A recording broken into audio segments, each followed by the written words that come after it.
Am I the a-hole for refusing to date a pregnant woman and potentially a single mother?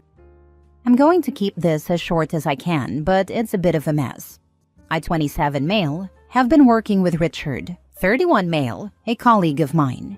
He's been trying to set me up with his family friend, Sarah, 28 female, and I agreed to go on a date with her. On the date, I thought she was really fun, and we seemed to be pretty compatible. We had a good time and I was actually looking forward to seeing her again. But during the second date, Sarah mentioned that she's pregnant. She's about 4 months along, and I wasn't sure how to handle it. I took a long time to process it and didn't know how to reply. Personally, I didn't know people expecting a child still went on dates, both men and women. I always thought the baby would be their priority for at least 2 years. Maybe I'm out of touch, but I'm not judging them. That said, I just don't want to date someone with a child. Not because of some spicy reason, I just don't want to be a stepfather. If I scold my own kid, they'd be upset. But if I say something to someone else's, there's a high chance of hearing, "You're not my father." And then there's the whole situation with the baby's father. Real dad, fake dad drama I don't want to be part of. Honestly, I don't think I could love someone else's child like my own. So, I tried to stay calm during the date. I didn't know how to react or how to say it to her, but by the end, when she asked when we could meet again, I had to be honest and told her that I didn't want to continue the relationship because I don't see myself taking on the huge responsibility of being a stepfather. Afterward, Richard was furious with me. He told me that Sarah had been cheated on by her husband, and during the divorce, she found out she was pregnant. She didn't want to keep the baby because she didn't want to raise it alone, but all her friends, including Richard, persuaded her to keep it, saying that there are plenty of good guys out there who would step up. Richard then told me that the first good guy he thought of was me. He said I was the only one she liked among the guys they set her up with. She was clearly upset about being rejected, though she didn't say anything to him, but it was obvious she was sad. At that point, I was frustrated. I didn't even know she was pregnant before the date, and now I'm being pushed into this situation? I told Richard that while I feel bad for Sarah, it's not my responsibility to fix her situation. I'm still figuring things out, and I'm not ready to be with someone who's pregnant. It's sad, but it's just not something I want to take on. After that, I started noticing my colleagues giving me the cold shoulder. Ben, 28 male, one of them, told me that Richard had been telling people I almost caused a pregnant woman to lose her child because of my behavior. I set the record straight with Ben, and now he's suggesting I take this to HR because of how Richard is portraying me. So, am I the a-hole for not wanting to date a pregnant woman? Now for the top comments. Since Richard has brought the workplace into it, I would bring in HR. I am shocked that he set you up knowing she was pregnant and didn't tell you. As you said, it isn't your responsibility to fix the situation. Richard convinced her to keep the kid. Why can't he be a good guy and help raise it? That's the beauty of Richard's deceit. He's the father. Did you actually stop and ask her, considering the change in her future circumstances incoming and her recent divorce, what she was looking for from dating? She may have had no intention of a serious relationship and asking you to be a stepdaddy. She may have had no intention of becoming a family with whoever she dates. Maybe she just wanted someone to have fun with and a few dates when she's not parenting. I didn't ask her anything about this. As I said, I never wanted to date someone with kids. At that moment, I didn't even know what to say to her. She just wanted someone to have fun with and a few dates when she's not parenting. I'm looking for a full-fledged relationship, not like a part-time one, so asking her about this wouldn't have changed anything anyway. Not the a-hole. Dating isn't a charity program, and agreeing to a date doesn't mean you signed up for stepdad boot camp. You were honest, respectful, and didn't lead her on. That's more than a lot of people would do. Richard needs to chill with the hero complex and stop trying to recruit you for a role you never auditioned for. Taking this to HR might not be a bad move if your workplace is turning into a soap opera over your personal boundaries. Next story. Am I the a-hole for insulting my husband for what he said about our daughter's boyfriend? My daughter, 17 female, recently started dating a boy 17 male. He is her first boyfriend. One of my biggest concerns when my daughter started dating was the possibility of her being mistreated, an obvious worry.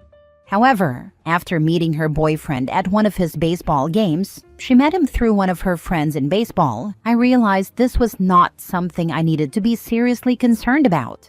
He is genuinely one of the sweetest people I have ever met. Every time I see him interact with the coaches, his teammates, his opponents, my daughter, etc., it is always positive. He is generally a very soft-spoken and kind individual, always positive and happy. I also say this with no ill intent, but he is fairly short and somewhat tubby, which is relevant to my husband's opinion. I obviously do not care about this, as he is a good person and clearly treats my daughter well. When my husband met him earlier, however, he did not seem as happy. Once he had left, my husband told me that he didn't think he was right for our daughter. He made comments about him not being man enough. I said that our daughter clearly loves him, and he clearly loves our daughter, and that I'm happy she's with someone we know is going to treat her right. My husband said that he would rather her be with a real man, not some short little gay kid. I got a little mad at this and said, "What would you rather have him be then? Some big macho man that snaps at our daughter?" He responded by saying that would be better than some fat pansy. I told him he was just being an annoying prick to the kid, for no reason other than he doesn't think he's man enough for some stupid arbitrary reason, and that he should be supporting our daughter. He said, "If you're fine with our daughter dating a freaking pansy, so be it, I guess." He stormed off, and I've been reflecting on it and think maybe what I said was uncalled for, as he has his own perspective on these things as a dad. And I should not have started throwing around insults, as that does nothing to fix this issue for our daughter and her boyfriend. Now for the comments. So he would rather your daughter be married to a brute tough guy who treats her like crap than a shorter chubby kid who treats her well? So appearance is actually more important than character to your husband. Tell your husband you did some research and found out there is zero obligation for him to bang your daughter's boyfriend so he can actually shove his opinion up his own butt. Not the a-hole, but pay attention to how he acts and what else he has these opinions on. He doesn't think like that in a vacuum. He's got to be an a-hole in 4D. Not only does OP's husband value appearance above character, he values appearance above his own daughter's well-being. That's just sick. He'd rather his daughter date some 6-foot macho man who hurts her than a chubby short kid she loves and who loves her back. I wonder when he watches Beauty and the Beast, does he root for Gaston? If my husband said something like this, it would kill any attraction I have towards him. OP's husband is obviously homophobic. I don't know how she can stay with someone who values toxic masculinity over the safety and happiness of his own child. Such a turn-off. People like OP's husband are so emotional and low IQ. It's a wonder they managed to get married in the first place. I assume it's a road lined with a lot of overlooked red flags. This is not only about appearance. OP's husband doesn't like the boyfriend because being nice to everyone is not masculine enough. Everyone sucks here except your daughter and her boyfriend if you don't nip this in the bud. Stop entertaining this BS. He has his own perspective on these things as a dad. Stop. This is your daughter. Do you really want the #1 male influence in her life, telling her that her safety and well-being is less important than the perception of adequate gender roles? Step up and demand better from your husband. Don't demand anything of the husband because you won't get it. He's an a-hole. He'll only dig his heels in.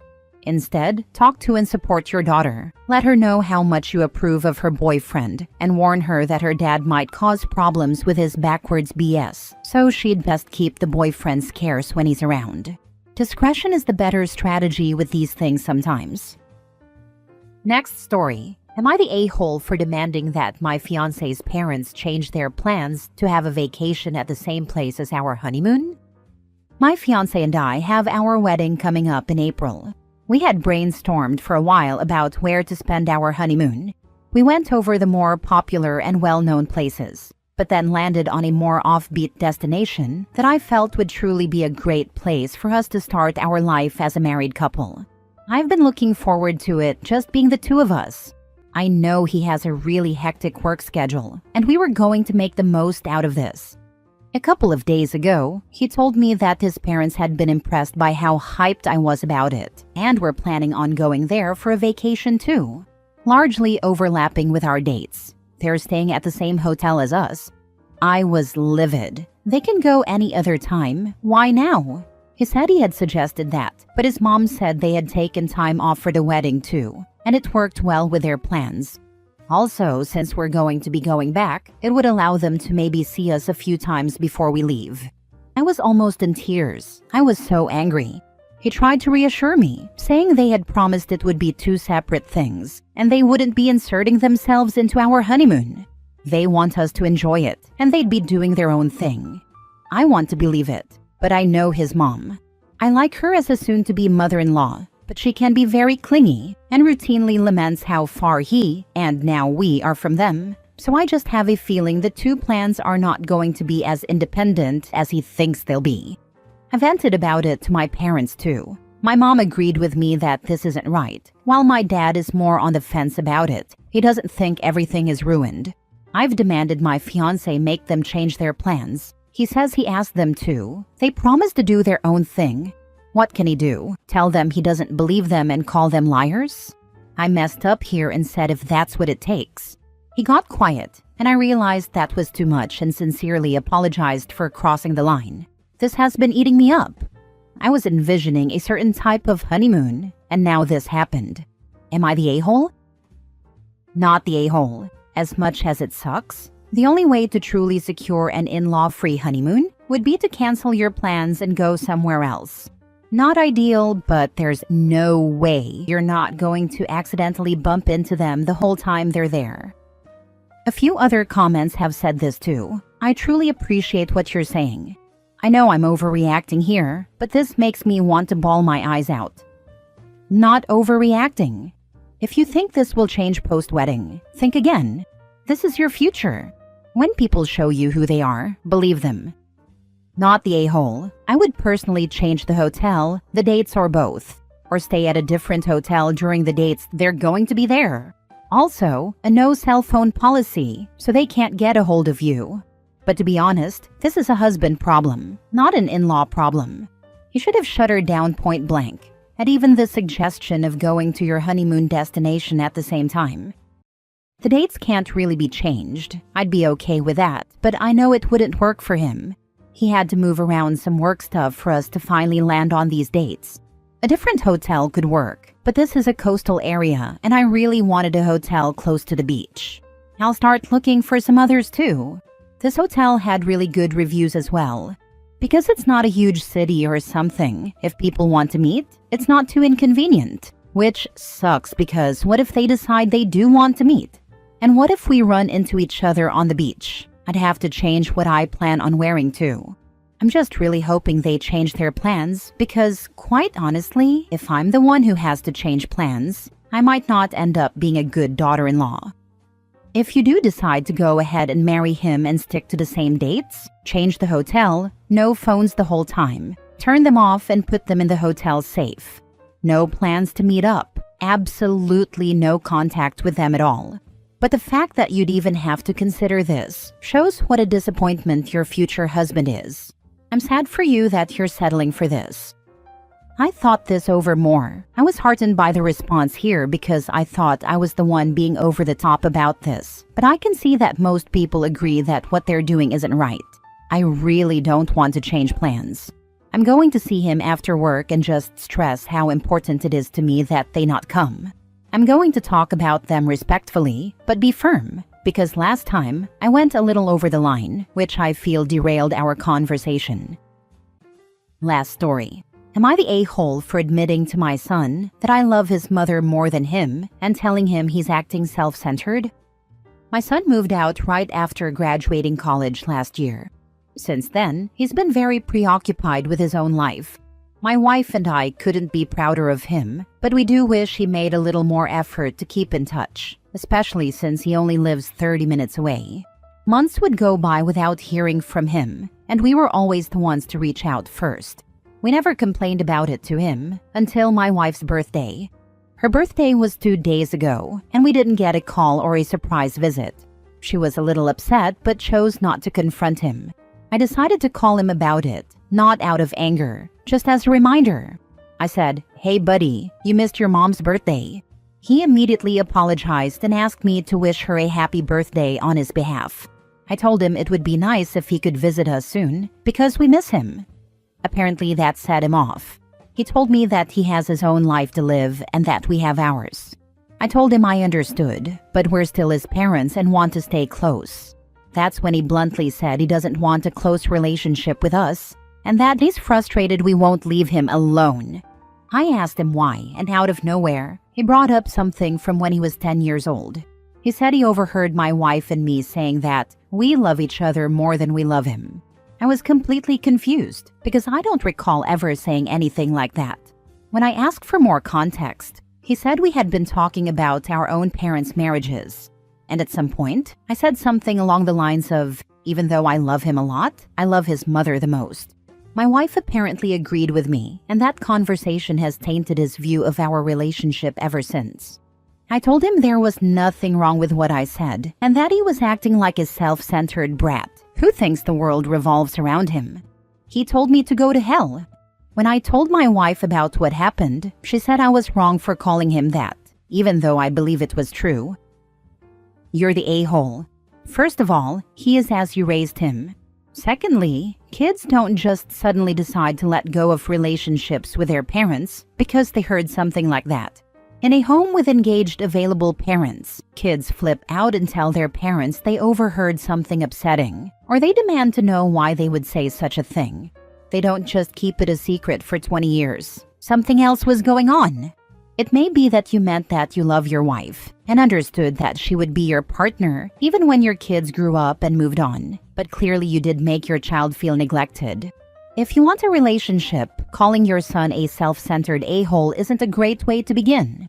Did it even occur to you to ask how he felt or try to clarify what you meant, or express any sadness about the fact that he did not in fact feel loved? Did you think to tell him you would like to have a better relationship? Do you even want that? It wasn't just the one thing. Other stuff happened that you're not aware of or are actively ignoring. Not necessarily. Sometimes it is the one thing. OP's kid internalized his parents' love for each other as they're not having any love for him. Few people would have the courage to address that in case they found out it was true. He was 10 years old at the time. It is actually not at all reasonable to believe that in an otherwise loving, supportive family, a child that age would hear their parents say something like that, and that they would accept it as true in a simple, uncomplicated way that they never questioned for decades after, or that it would never come up again. I mean, can we blame him? He's probably internalized that for years, and then you call him spoiled because he thinks you don't love him as much, when really you should have said those are two different forms of love. You're the a-hole.